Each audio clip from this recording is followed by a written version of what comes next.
இயேசு கிறிஸ்துவினால் தெரிந்து கொள்ளப்பட்ட தேவஜனமே, ஒளித்தூதன் வேஷம் தரித்து சாத்தானும் ஊழியம் செய்வானே.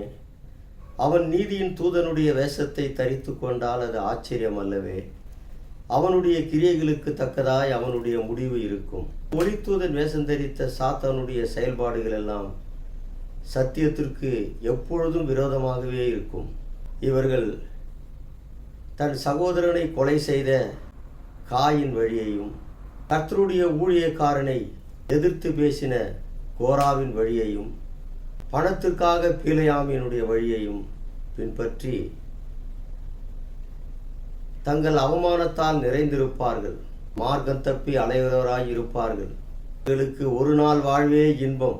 ஆனால் கர்த்தருடைய ஊழியக்காரன், அவன் வாயிலே சத்திய வேதம் இருக்கும், உதடுகளில் அநியாயம் காணப்படாது. அவன் தேவனோடு யதார்த்தமும் சமாதானமுமாய் சஞ்சரித்து அநேகரை அக்கிரமத்திலிருந்து திருப்புவான்.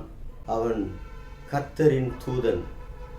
இயேசுவுக்கு அன்பானவர்களே, இந்த ஒளி தூதனுடைய கிரியைகளை அடையாளம் கண்டு நீங்கள் மோசம் போகாதபடி எச்சரிக்கையாயிருந்து சத்தியத்திற்கு ஆதாரமான செயல்பாடுகள் இருக்கிறதா என்பதை கண்டு இயேசு கிறிஸ்துவனுடைய வருகைக்கு ஆயத்தமாய் அக்கறையாய் எதிர்நோக்குங்கள். ஆமென்.